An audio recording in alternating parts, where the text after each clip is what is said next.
So hello guys, जैसा कि आप सभी मुझे जानते हैं, मैं हूं ऋषभ प्रसाद। आज आप सभी के सामने फिजिकल एजुकेशन का chapter number 1 planning and sports, इसके इंपॉर्टेंट जितने भी एमसीक्यू है उसके बारे में आज हम डिटेल में डिस्कस करेंगे, क्योंकि एग्जाम में आपके बहुत से यहाँ से क्वेश्चन बनते हैं। तो आप हमारे साथ बस जुड़े रहे। सबसे पहला हमारा जो क्वेश्चन है, व्हाट इज प्लानिंग। ये क्वेश्चन बहुत ज्यादा आपसे एमसीक्यू में पूछा जाता है और जो भी स्टडी मटेरियल सीबीएसई के द्वारा गया है उसमें भी ये क्वेश्चन है। तो प्लानिंग क्या होता है? ये डिसाइडिंग करना होता है कि एडवांस में आपको क्या करना है, या एक मोटिवेशन है टुवर्ड्स ट्रेनिंग का, या थिंकिंग अबाउट पास्ट, या अपने अतीत के बारे में सोचना, या ऑर्गेनाइजिंग टूर्नामेंट, या कोई टूर्नामेंट को ऑर्गेनाइज करना ही प्लानिंग है। तो राइट आंसर कौन सा है? आप क्या करिए, सबसे पहले आप कमेंट करके बताइए कि आंसर क्या होगा, उसके बाद रीचेक करिए कि सही होता है या नहीं। इससे आपका प्रैक्टिस भी हो जाएगा। तो 1 का जो है सबसे पहला ए होगा, deciding in advance what is to be done. आपको ये एडवांस में डिसाइड करना है कि आपको क्या करना है, यही है प्लानिंग। जैसे आप क्या करें, परीक्षा के पहले अभी जो तैयारी कर रहे हैं, ये भी एक तरीके का प्लानिंग है कि आपको एग्जाम में किस तरीके से मार्क्स लाने हैं, उसके लिए आप इस चीज को पढ़ रहे हैं। तो ये एक तरीके का प्लानिंग हो गया। हमारा दूसरा नंबर क्वेश्चन है, which one of the following is not an objective of planning in sports. इन जो 4 दिए हैं इसमें से कौन सा ऑब्जेक्टिव नहीं है, आपको ये बताना है। तो मैनेजमेंट ऑफ ए टूर्नामेंट ये है, ये आपको बताना है। Finding out the causes of failure, या आपको अपना फेलियर के बारे में कॉज ढूंढना है कि किस कारण से आपने फेल हुआ। Distributing work according to the ability, कौन कितना काम कर सकता है उस एबिलिटी में उनके काम डिस्ट्रीब्यूट करना। या achieving the target on time, या किसी टारगेट को टाइम के मुताबिक अचीव करना। तो ये तो उसका ऑब्जेक्टिव है, यानी कि प्लानिंग का ऑब्जेक्टिव होता है, किसी भी गोल को आपको अचीव करना है। डिस्ट्रीब्यूशन वर्क भी आपका जो होता है प्लानिंग का हिस्सा ही होता है कि आपको किसको किसका कितना काम देना है। Finding out the causes of failure, failure का कॉजेस भी आपको खोज के रखना पड़ेगा कि क्यों आप फेल करते हैं, जिससे आप आगे फेल ना करें। तो मैनेजमेंट ऑफ ए टूर्नामेंट, किसी टूर्नामेंट का मैनेजमेंट करना किसी प्लानिंग का हिस्सा नहीं होता है। तो ये इसका राइट आंसर होगा, जिसमें नॉट बोला जाए। आपको ध्यान से उस क्वेश्चनों को करना है। उसका 3 नंबर क्वेश्चन देखते हैं, विच one of the following is not an important objective. इसमें भी आपको ऑब्जेक्टिव के बारे में खोजना है। कुल आपके कितने हैं? 5 ऑब्जेक्टिव है, ठीक है। तो ऊपर वाला में जैसे मैंने आपको 3 बता दिया, ये 3 ऑब्जेक्टिव हो गया, बाकी 2 जो आपको इसमें मिल जाएंगे, ठीक है। तो कौन सा इसमें नहीं होगा? Timely achieving of target. तो इसमें तो अचीवमेंट करना हमने पढ़ ही लिया, ये इसका तो है ही ऑब्जेक्टिव। तो एंश्योर कोऑर्डिनेशन, किसी चीज के कोऑर्डिनेशन को एंश्योर करना, कि मतलब 2 लोगों के बीच का कोऑर्डिनेशन को इंश्योर करना कि अच्छी तरीके से कोऑर्डिनेशन होगा तो ही आपका प्लानिंग अच्छा हो पाएगा। तो ये भी है। To improve the sports performance, किसी का स्पोर्ट्स का परफॉर्मेंस सुधरे, ये भी ऑब्जेक्टिव है। टू अर्न मनी, पैसा कमाना किसी भी ऑब्जेक्टिव नहीं है, प्लानिंग का हिस्सा नहीं है। तो अर्न मनी जो होगा ये राइट आंसर नहीं है। तो ऊपर से 3 और नीचे से 2 आपको ऐसे ही मिल गए, जो इसका राइट आंसर होगा, ठीक है। उसके बाद हम अपने क्वेश्चन नंबर 4 पे चलते हैं। क्या है? The reception committee for a tournament is responsible for. Reception committee का क्या काम होता है? तो जितने भी कमेटी है, कुल 11 कमेटी है। मैंने आपको अपने प्रीवियस वीडियो में उसके बारे में डिटेल में बता दिया है, छोटा सा वीडियो है, आप जरूर देख ले। 11 कमेटी में से आपका कोई ना कोई कमेटी तो पक्का आएगा।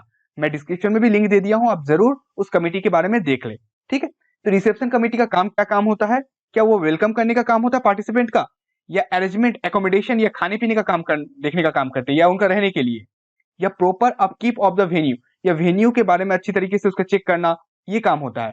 या welcoming the chief guest and the spectators at the opening and the closing ceremony में जो स्पेक्टेटर्स आ रहे हैं और जो चीफ गेस्ट आ रहे हैं उनको देखभाल करना, उनको क्या क्या चीज चाहिए उस बारे में देखना। तो जो राइट काम होता है कमेटी का, रिसेप्शन कमेटी का, वो वेलकम करने का काम होता है चीफ गेस्ट का, और स्पेक्टेटर और ओपनिंग क्लोजिंग सेरेमनी में जो प्रोग्राम्स रहे उन सारी चीजों का काम किसका होता है? रिसेप्शन कमेटी का होता है। तो ये हमारा राइट आंसर हो गया। हमारा 6ठा नंबर क्वेश्चन है, the boarding and the logging committee for a tournament arranges. क्या करता है बोर्डिंग एंड लॉगिंग? ये तो आपको नाम से पता चला, बोर्डिंग करने का, यानी कि आप कहीं पे बोर्डिंग करते हैं या डिबोर्डिंग करते हैं तो उसको आपको नॉर्मल सा बात है। क्या करने का काम करते हैं बोर्डिंग कमेटी? तो वो लोग करते हैं accommodation and meal for the participant. कहाँ पे आप रहेंगे, कहाँ पे आपको खाना मिलेगा, किस तरीके का अच्छा खाना मिलेगा, पार्टिसिपेंट जो लोग खेला में परफॉर्म कर रहे हैं, वो काम देखेगा। कौन कमेटी करता है इस चीज को? Boarding and lodging committee. तो इसको अच्छे तरह से याद रखिएगा, ये राइट आंसर होगा। अगर आपको वीडियो पसंद आ रहा है तो जरूर एक लाइक बटन को जरूर प्रेस करें, क्योंकि इस तरीके के जो मैं इंपॉर्टेंट वीडियो एटलीस्ट अपलोड करूंगा तो आप तक पहुंच जाए, इस वजह से आपको लाइक करना जरूरी है। वीडियो को जरूर लाइक करें, ठीक है। उसके बाद हम अपने 6ठे नंबर क्वेश्चन को देखते हैं, which of the following committee is responsible for selecting various officials as referee जज। तो रेफरी जज इनको सिलेक्ट करने का काम कौन करता है, ये किस कमेटी का काम होता है, इसको भी मैंने वीडियो में डिटेल में बताया है, छोटा सा वीडियो आप जरूर देखें। तो कौन करने का काम करता है, रेफरी और जज का, या committee for official. Reception committee ये तो होगा नहीं, मैंने आपको अभी ऊपर बताया। फिनेंस कमेटी ये तो पैसा से जुड़े, ये भी नहीं होगा। अनाउंसमेंट कमेटी जो अनाउंस करते हैं वो, तो ये नहीं होगा। कमेटी फॉर ऑफिशियल वही क्या काम करते हैं, रेफरी और जज को सिलेक्ट करने का काम करते हैं कि इस खेल में कौन सा रेफरी परफॉर्म मतलब रहेगा वहां पे, ठीक है। तो हमारा 7वां नंबर क्वेश्चन है, what is are the main function of the protest committee. का मेन फंक्शन क्या होता है, इन चारों में से आपको बताना है। To protest the occurring of tournament, it decided on any protest made against the judgment in an sports, या it protect the tournament from troubling making people, या इनमें से कोई नहीं। तो सिंपल सी बात है ये कि ये डिसाइड करने का काम करता है अगर कोई प्रोटेस्ट होता है जजमेंट के खिलाफ, तो उस चीज को देखने का काम कौन करता है, नाम से आपको पता चल रहा है, प्रोटेस्ट कमेटी देखने को इस काम को करता है, ठीक है। हमारा 8 नंबर क्वेश्चन है, if the responsibility of a committee is to fix venue. किसी कमेटी का काम है अगर वो वेन्यू को फिक्स करे, यानी कि खेल कहाँ होगा, date and timing of sports का ठीक करे, इवेंट कहाँ कहाँ पे होंगे, इट इज, इस कमेटी को हम क्या बोलते हैं, post meet committee, pre meet committee, during meet committee, या ऑल ऑफ द अबव, या इनमें से सभी। तो सिंपल सी बात है ये सभी तो होगा नहीं कोई भी हालत पे। क्या है कि आपको फिक्सचर को ठीक करना है, तो वो ये पोस्ट होगा या प्री होगा, जल्दी से बताइए। पोस्ट मतलब होता है बाद में, और प्री मीट होता है यानी कि पहले। तो ये प्री मीट होगा, यानी कि कोई भी खेला का होने से पहले प्री मीटिंग होगा, डेट वेन्यू फिक्सचर इवेंट ये सब सेटल हो जाएगा। उसके बाद वहां पे जो ड्यूरिंग मीट कमेटी जो वहां पे अलग अलग काम सब करेंगे, और पोस्ट मीट में क्या होगा, जो उसके बाद पेमेंट वेमेंट ये सारा देखने का काम करते हैं कौन, पोस्ट मीट कमेटी। तो कमेटी को भी 3 भागों में बांटा गया है, जो 11 हमारे टोटल कमेटी है, इसको इन तीनों टुकड़ा में बांटा गया है, post, pre and during. Pre जो होते हैं वो पहले काम करते हैं, ड्यूरिंग खेल के दौरान काम करेंगे, और पोस्ट खेल हो जाने के बाद उसके बाद का जो पेमेंट चेयर टेबल वो सब काम देखने का काम करते हैं पोस्ट मीट। इसको अच्छे से याद रखिएगा। अब 9 नंबर को देखते हैं, to check the lodging facility of the out station candidates and the refreshment of all the participants are adequate in the responsibility of which of the following committee। किस कमेटी का काम होता है कि रिफ्रेशमेंट के लिए पार्टिसिपेशन का जो होते हैं पार्टिसिपेंट, ये देखने का काम कौन करता है, तो ये देखने का काम करता है pre meet committee, during meet committee, या पोस्ट मीट कमेटी। तो सिंपल सा इसका आंसर जल्दी से मुझे बता दीजिए कमेंट सेक्शन में, इसका आंसर क्या होगा। तो ड्यूरिंग मीट कमेटी क्या करते हैं, देखने का काम करते हैं कि पार्टिसिपेंट को क्या क्या चीज चाहिए, क्या क्या रिफ्रेशमेंट या बाकी सारे चीज जो होते हैं सुविधाओं प्रोवाइड करना, वो होता है ड्यूरिंग मीट कमेटी, यानी कि खेल के दौरान जो करते हैं, ठीक है। उसका 10 नंबर क्वेश्चन को हम देख लेते हैं क्या है, which one of the following function does not fall under the domain of the post meet committee. Post meet committee का डोमेन में से इसमें से कौन सा नहीं आता है, नॉट फॉल बोला है, ठीक है, नहीं आता है, यानी कि इसमें से 3 मिलेगा, एक नहीं मिलेगा, कौन सा नहीं मिलेगा वो हमें बताना है, ठीक है। तो इसमें क्या है, to check the outstanding bills are paid. तो उनको देखना है, पोस्ट कमेटी का काम ही है कि उनको बिल के बारे में चेक करना है कि खेल के दौरान कौन कौन सा खर्च हुआ उसको पेमेंट करने के लिए, तो ये काम तो उसका होगा ही, ठीक है। To release press and media news related to the event, event से रिलेटेड जितना न्यूज है ये मीडिया तक देने का काम भी पोस्ट मीट कमेटी ही करेंगे। To check the work of all the committees simultaneously, क्या हर कमेटी का काम को देखने का काम ये करेंगे पोस्ट मीट कमेटी, तो नहीं, ये बात बिल्कुल गलत है, इसका राइट आंसर यही होगा। पोस्ट मीट का काम का ये काम नहीं है देखना कि हर कमेटी काम कर रही है या नहीं कर रहे हैं, ठीक है। To preserve the records of all the sports event, जितने भी स्पोर्ट्स इवेंट हुए हैं, जितने रिकॉर्ड है उनके, कौन कितने सेकंड में दौड़ा, क्या क्या इवेंट हुए, उन सारे का रिकॉर्ड रखने का काम भी पोस्ट मीट कमेटी का ही है, तो इसका राइट आंसर होगा सी, ठीक है। 11 नंबर क्वेश्चन को हम देखते हैं क्या है। जितने भी मैं क्वेश्चन करा रहा हूँ ये एग्जाम पर्सपेक्टिव से बहुत इंपॉर्टेंट है, इसमें से बहुत सारे क्वेश्चन आपको सैंपल पेपर में देखने को मिल जाएंगे, और बहुत सारे आपको आने वाले परीक्षा में भी आपको देखने को मिलेंगे, तो आप जरूर इन वीडियोस का लाभ अच्छे से उठाएं, नोट्स बनाएं और अच्छे से याद करें। ए स्पेस, इस खाली जगह को भरना है, is A competition held between various team, अलग अलग टीम के बीच में जब कंपटीशन होता है, is a particularly activity according to the fix schedule, के मुताबिक उनके बीच में जो कंपटीशन होता है उसको हम क्या बोलते हैं, टूर्नामेंट, फिक्सचर, मैच या फाइट, क्या बोलते हैं। तो सिंपल सा बात है, जो बहुत सारे टीम खेलते हैं कंपटीशन करते हैं उनको हम बोलते हैं टूर्नामेंट, ये सिंपल सा बात है, लड़के लोग इस चीज के बारे में अच्छे से जानते होंगे क्योंकि वो डिफरेंट डिफरेंट क्रिकेट फुटबॉल का टूर्नामेंट खेलते हैं, तो इसका राइट आंसर होगा टूर्नामेंट, ओके। क्वेश्चन नंबर 12 को हम देखते हैं, identify the factors which affect the various methods of organizing a tournament. तो हमको फैक्टर को क्या करना है, पहचानना है, आइडेंटिफाई करना है कि जो ऑर्गेनाइजिंग ए टूर्नामेंट के समय काम में आता है। ठीक है, क्या क्या है, नंबर ऑफ पार्टिसिपेटिंग टीम, हमको ये चीज के बारे में देखना, आइडेंटिफाई करना है कि कितने टीम होंगे इसमें। Facility of ground equipment and number of the official available है या नहीं, ये भी देखने का काम होगा। Time duration in which the tournament is to be completed, एक टाइम ड्यूरेशन होना चाहिए, एक टाइम बाउंड होना चाहिए कि उसके अंदर ही हमको इस टूर्नामेंट को कराना है। तो ये सब क्या किसी भी मेथड्स है किसी भी टूर्नामेंट को कंडक्ट कराने के लिए, ये सब चीज को हमको देखना जरूरी है या नहीं? तो हाँ, ये सब चीज को देखना जरूरी है, तो ये ऑल ऑफ द अबव इसका आंसर राइट होगा। ठीक है, क्वेश्चन नंबर 13 को देखते हैं। Tournaments are mainly categorised into how many types, कितने टाइप्स में टूर्नामेंट को बांटे गए हैं? तो इसका आंसर जल्दी से मुझे कमेंट सेक्शन में बताइए, बहुत इजी है, 2, 4, 6 या 8। तो इसका राइट आंसर होगा 4।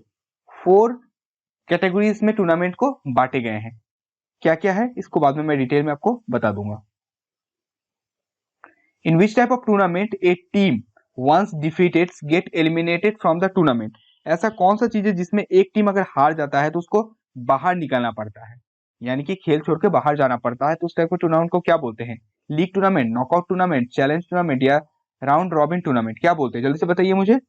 तो ऐसे कोई खेल जिसमें एक बार टीम अगर हार गया तो उसको बाहर निकालना पड़ता है, उसको हम बोलते हैं, उस तरीके के मैच को नॉकआउट टूर्नामेंट। जैसे ज्यादातर आप देखे होंगे कि ओलंपिक गेम्स में नॉकआउट टूर्नामेंट ज्यादा होते हैं कि अगर कोई हारता है कोई प्लेयर तो उसको उससे इसी समय उस मैच से निकल के चला जाना पड़ता है। तो उस तरीके के टूर्नामेंट जहां पे एक बार हारने के बाद आपको बाहर निकालना पड़े उसे नॉकआउट टूर्नामेंट बोलते हैं। ओके, क्वेश्चन नंबर 15 को देखते हैं। Which is the following tournament type in which known as the Olympic style of tournament, किस टूर्नामेंट को ओलंपिक स्टाइल ऑफ टूर्नामेंट भी हम बोलते हैं? ये भी बहुत इंपॉर्टेंट है, क्योंकि बहुत इंपॉर्टेंट इसलिए भी है क्योंकि ओलंपिक नाम जो है बहुत फेमस है, इसलिए इस तरीके के क्वेश्चन में आपको पूछते हैं। तो इस तरीके का इसका आंसर क्या होगा बताइए? Knockout tournament, league tournament, round robin tournament या कॉम्बिनेशन टूर्नामेंट? इसका राइट आंसर क्या होगा? तो इसका राइट आंसर होगा आपका नॉकआउट टूर्नामेंट को ही हम बोलते हैं ओलंपिक स्टाइल टूर्नामेंट, जो मैंने आपको थोड़ा देर पहले समझाया कि ओलंपिक में भी यही स्टाइल का ज्यादा होता है। अगर आप हारे तो आपको देश में अपना लौट के आ जाना पड़ता है। ठीक है, क्वेश्चन नंबर 16 को देखते हैं। What is are the main advantage of knockout tournament? Knockout tournament का जो मेन एडवांटेज है वो आपको बताना है। It enhance standard of sports, ये स्पोर्ट्स जो है उसके स्टैंडर्ड को बढ़ाता है नॉकआउट टूर्नामेंट, या less number of officials are needed, या इसमें बहुत कम ऑफिशियल की दरकार पड़ती है, या कहिए the tournaments finished in the short period of time, या कम समय में ये खेल खत्म हो जाता है। तो इसका राइट आंसर क्या होगा? इसका राइट आंसर होगा ऑल ऑफ द अबव, यानी कि ये स्टैंडर्ड ऑफ स्पोर्ट्स को बनाए रखता है, ऑफिशियल की जरूरत कम पड़ती है और ये टूर्नामेंट बहुत जल्दी खत्म हो जाता है, क्योंकि जो टीम हारता है उसे उसी समय मैदान छोड़ के अपने देश लौट जाना पड़ता है। ठीक है, तो ये हो गया। उसके बाद हम 17 नंबर क्वेश्चन को देखते हैं, क्या है? In knockout tournament, if the total number of teams are not in multiples of the sum teams may be given, अगर क्या होता है देखिए, नॉकआउट टूर्नामेंट में क्या होगा, अगर 6 टीम होंगे या 8 टीम होंगे तो ये से खेला, जो हारा उसको निकलना पड़ा, ये इस दोनों में से जो हारा उसे निकलना पड़ा, इन दोनों में से जो हारा निकलना पड़ा और इन दोनों में से जो हारा निकलना पड़ा, तो बच गए हमारे 4 टीम। ये 2 सेमीफाइनल होगा, ये 2 सेमीफाइनल होगा और देन जो जीता उसमें फाइनल होगा। जिस तरीके से अभी हमने देखा अपने जो वर्ल्ड कप हमारा चल रहा था T20 का, उसमें भी हमने इस तरीके से देखा। ठीक है, तो इस टाइप के टूर्नामेंट में अगर मल्टीपल ना हो, 60 ही टीम हो, ऐसा हो 2, 4, 6 और ये 7, 8 टीम ना हो, तो क्या करेंगे? तब कैसे इसको क्रॉस कराएंगे?